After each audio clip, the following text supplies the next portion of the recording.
kiss pa talaga. Nagselo si Eric kagad, ano? Salamat, Giselle. Matagal na kami magkaibigan ni Giselle for, hindi ko lang pipilahin kung ilang taon. Magandang hapon po sa ating lahat.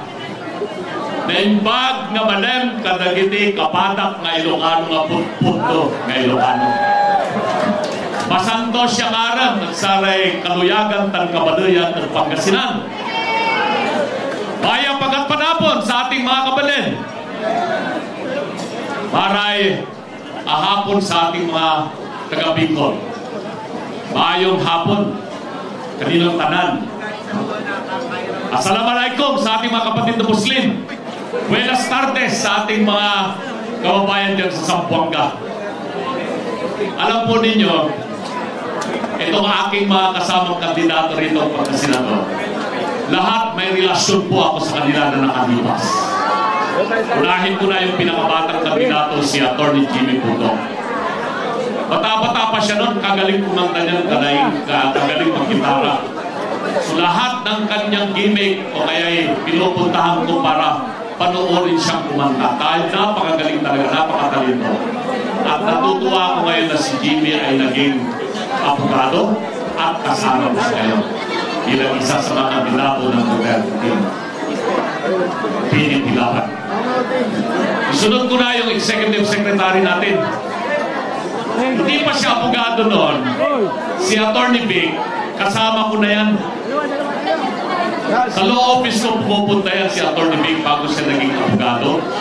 At isinama ko siya sa politika dahil kinukumbinsi namin noon si Secretary Juan Clavier na senador para tumakbo siyang presidente noong 2004. 2003. Payag na sana si Senator Clavier na tatakbong presidente at kasama ko si Vic Rodriguez. Umikot kami dyan sa buong Northern Luzon para kampanya na yung Juan Clavier for president. Ngayon, abogado na siya. At masasabi ko, tama nga ang sabi nila, yung teacher ay lalampasan ng estudyante. Kasi naging ordinary cabinet member lang ako ni PRRD, pero si Atty. Vic Rodriguez naging primus inter pares executive secretary. Si Philip Salvador, katulad ni Jimmy Pundok, ito yung sinasabi naming kandidatong senador na lover.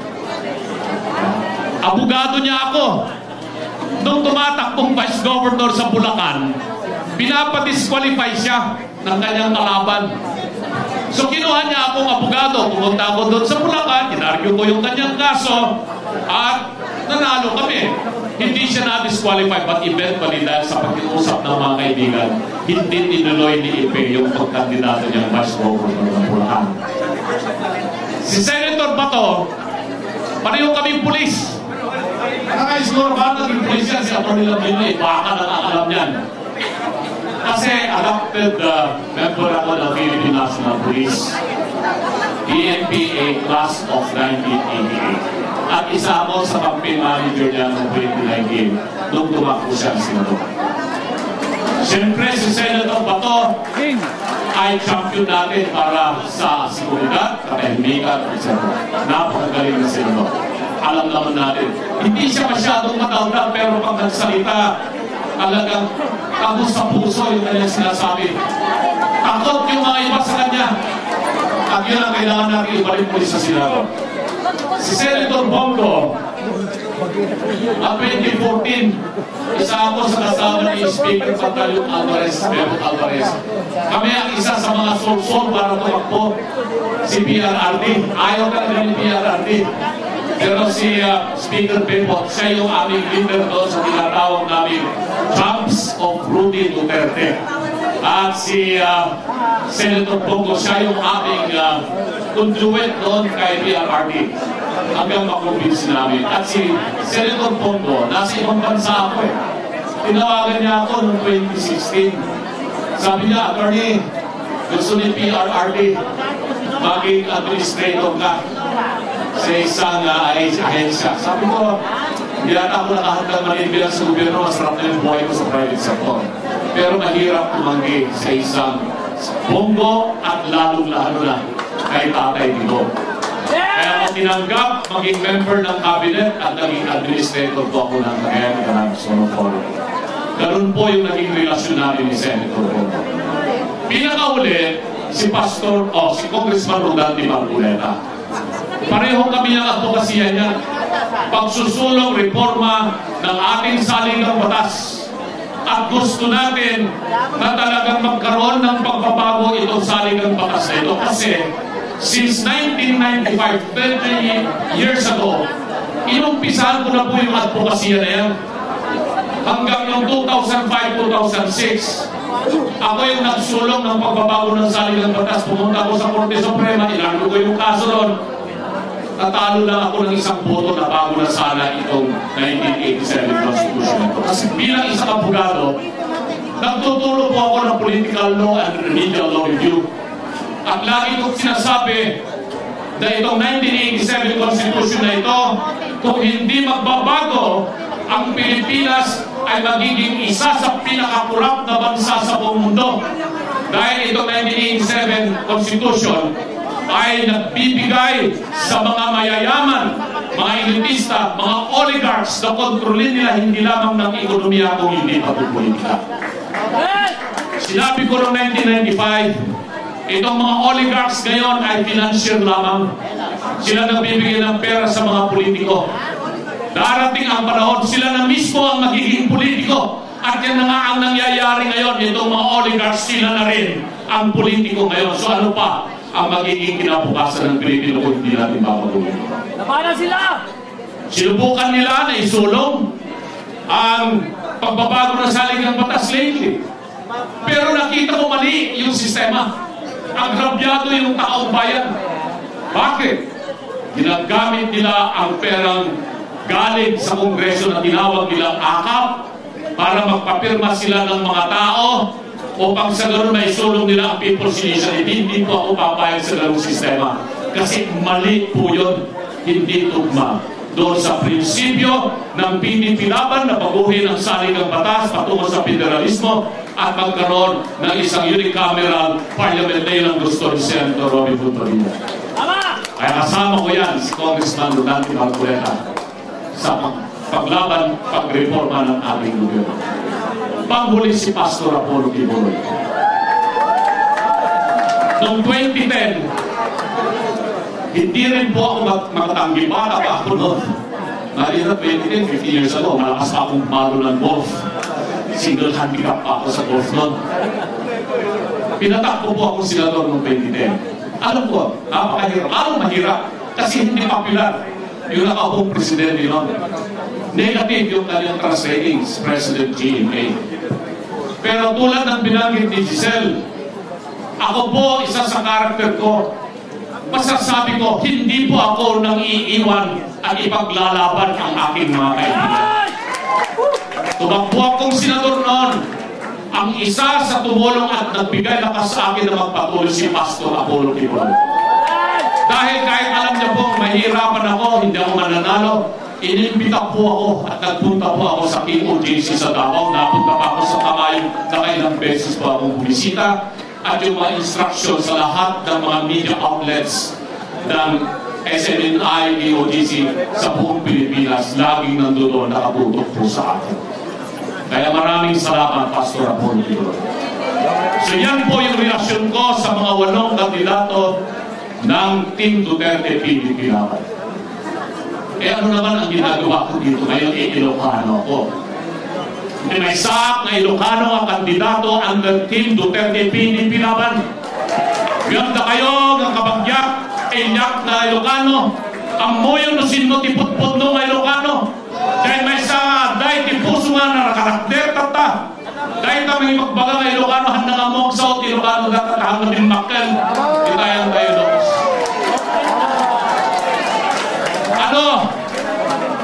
Ano ngayon ang dahilan kung bakit po ako tumakbo? Dahil wala po sa aking panaginip plano. Sabi ko, not even an impossible dream na tatakbo akong senador. Pero ano nga ba ang dahilan at nakumbinsi akong tumakbo? Una, dahil binababoy nila ang saligang batas. Hindi ko matanggap na kung babaguhin nila yung saligang batas, hindi sa tamang proseso. Pangalawa, nung inumpisan na nila na banatan ng banatan si BP Inday Sara na kung ano na ang mga lumalabas, tinira nila sa DepEd, tapos titirahin nila yung confidential fund. Alam naman po natin kaming mga abogado, merong circular yan ng Commission on Audit at meron din executive order kung paano i-handle ang confidential fund. At dito, sa problema ng confidential fund, hindi pa tapos yung final audit eh. Meron lang notice of disallowance, ibig sabihin hindi pa nakukumpleto yung mga dokumento, pero nagtapos na yung taon dahil na naibigay yung confidential fund, magtatapos na rin yung taon at kailangan gamitin yun. Tapos yun ang sasabihin nila na peke-peke yung mga pumirma kung sino tumanggap ng intelligence fund. Hindi hayaan muna natin yung Commission on Audit na maglabas ng hindi lamang notice of disallowance sa sabihin ng Commission on Audit na nagkaroon ng graft and corruption. Wala pong ganon, pero pag pinakinggan mo yung sinasabi ng mga nasa Quadcom, maliban lamang sa isang Congressman Marcoleta na siya ang malakas at matatag ng depensa, kitang-kita ko kung paano nila talagang winalangga yung hearing para lamang maisampa nila yung impeachment. At dito na nga, sabi ko, isasampa nila yung impeachment. Kaya nung tinawagan po ako ni Executive Secretary Miguel Dela, nasa abroad na naman ako. Ayan si Astra Knight, si Atty. Amy, yung mga kasama ko sa PDP Laban. Alam nila wala sa plano ko po na tumakbo sa pagkasinodor. Pero alam naman po natin na isasampa yung impeachment case laban kay Vice President Sara. Sabi nga ni Atty. Vic, papayagan ba natin na nakawin nila yung Vice Presidency? Hindi tayo papayag. Kaya sabi ko, sige, baka sakali sa tulong po ninyo ng PDP Laban, ng lahat ng mga volunteer groups na tumulong kay PRRD noong 2016 at tumulong kay VP Sara Duterte noong 2022 election at kay Senator Robin Padilla na ginawa natin siyang #1 ng 2022 election, may pag-asa kami na manalo sa eleksyon nito kahit na wala po kaming milyong pera na gagastusin. Dito natin may papakita yung tunay na lakas ng Partido PDP Laban, lakas ng Team Duterte at lakas ni Senator Robin Padilla. Mga kabayan, sabi ni Giselle kanina, kabaka ng mamamayang Pilipino. Ano ba ang ginagawa ko ngayon? Bilang isang abogado. Medyo semi-retired na po ako sa law practice. Pinabayang na po sa aking mga anak na mga abogado na at mga manugat na mga abogado. Ang ginagawa po ngayon ay isa po akong magsasaka. Nag-aalaga po ako ng mga baka. Alam po yan ni Kaipek Salvador. Alam po niya yan. At nagtatanim ng makpalay, mais, gulay, kung alam mo, mahigit 100 pamilya sa Pangasinan ang tinutulungan namin magkaroon ng hanap buhay sa pagsasaka. Tinutulungan namin sila ng tao. Dahil sa tingin ko, ang food security ang pinaka-importante sa lahat ng tao. Hindi ka magkakaroon ng magandang kalusugan kung ikaw ay gutom. Hindi ka magkakaroon ng magandang edukasyon makakapag-aral kung ikaw ay gutom. Hindi ka rin magiging masaya kung ikaw ay gutom. Pero ang sitwasyon natin sa Pilipinas ngayon, malawak ang kagutuman.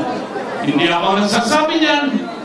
Mga nagsasabi yung survey ng SWS, nakaranas na mahigit 63% ng Pilipino na sila ay nagugutom at tumaas yung poverty index natin to more than 70%. Imagine that sa panahon lamang ng 2 taon pagkatapos ng termino ni Pangulong Duterte. At sa hirap na dinanas natin ng pandemic, bakit biglang sumalya at sumipa pataas ang kahirapan sa Pilipinas? Ano ang dahilan? Naniniwala ko ng dahil sa korupsyon. Sabi ni Atty. Jerry Hino. Ano ang mga korupsyon na nangyayari? Bakit mataas ang bilihin? Dahil yung mga produkto sa kalayunan hindi makakarating sa syudad o kaya sa merkado. Dahil sira-sira yung mga daan, sira-sira yung mga tulay, napupulok yung mga pagkain doon sa mga bulubundukin o sa mga bukirin sa iba't ibang panig ng probinsya. Bakit? Dahil sa korupsyon, hindi nila napagawa ng tama yung mga kalsada at mga tulay. Dahil din sa korupsyon, kaya maraming mga tao ang hindi na kayang bumili ng kanilang kagamitan. Ano ang inflation ngayon? Nasa about 5%, 6%. Tataas pa yan. Yung inflation na yan. At dahil dyan, mas maraming Pilipino ang magugutom at maghihirap. Kaya, ito na lamang po ang pag-asa ng Pilipino sa eleksyon na ito, na ang mga magiging susunod na senador ay meron silang pusong magserbisyo ng totoo. Sabi ni Atty. Vic kanina, sinasabi na bumili lamang kami, pinabibili lang kami ng suka, tapos tumakbo na kami senador. Ibig sabihin nila, wala kaming tsansang mananalo sa eleksyon na ito kasi wala kaming pera. Hindi katulad nila, marami silang pera, billion na yung kanilang ginagasto sa political advertisements, sa TV, sa radio, sa newspaper, sa naglalaki ang mga billboard, LED. LED. Yun po ang ibig nilang sabihin. Wala namang pera yung mga taga-PDP, paano mananalo yan? Suka lamang ang pinabili, tumakbo ng senador. Ang sabi ko, senador ko sa Blanco yan kahapon. Totoo po, inutosan po akong bumili ng suka at bumili ako ng suka. Siniguro ko na talagang suka yung aking binili, hindi po droga yung aking binili.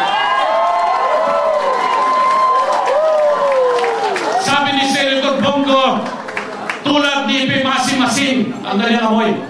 Pero yung sukang binili ko, hindi lamang pumaasim. Ito ay mabango, maninamnam, masarap. Bakit? Dahil sukang Ilocos ang aking binili. At kami ngayon sa PDP Laban, may asim po kami na magserbisyo ng tama para sa Pilipino. Kaya huwag po nilang malilitin na kami ay bumibili lamang ng suka. Dahil yung suka na nabili namin ay maasim at iyon ang asim na gagamitin natin para malinis ang mga tanso at malinis ang mga piking ginto at malinis yung droga sa Pilipinas. Di ba masarap sabihin? Matawa si Mayor Mike Rama, yung ating boss. At si Manong Sid Lapenya, kita ko rito, kababayan ko yan sa Pangasinan, Manong Sid. At syempre, bago ako magtapos, may mga grupo po akong nais pati. Maliban sa lahat ng mga party list groups na nandito, nabati ko na po si Speaker Bebo Alvarez. Batiin ko rin po yung aking mga kapatid sa Philippine Eagles. Maraming Eagles sa inyo. Mabuhay po kayo. Yung aking mga kapatid sa aking fraternity na Alpha Phi Omega na pinamumunuan ni Secretary Mamao at si Secretary Bebo Bello at saka si Astronite at saka lahat ng mga nandiyan.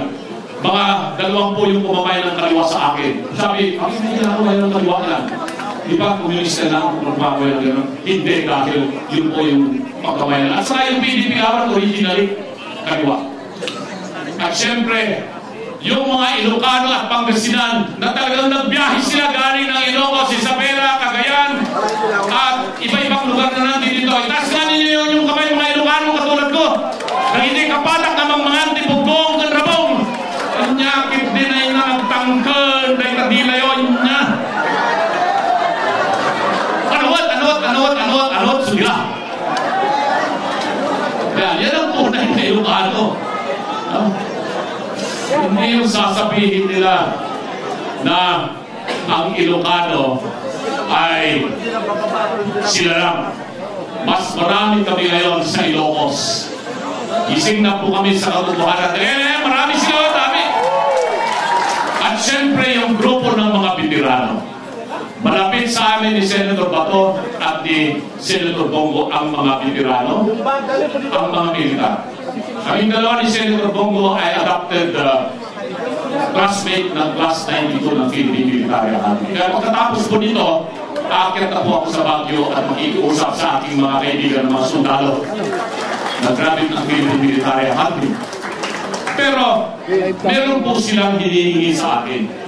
Sabi nila, Mr. Bo, pag nanalo kang senador kay Senator Bato, Senator Bongo, sana maisulong nyo yung batas na magpapalakas sa aming mga veterano.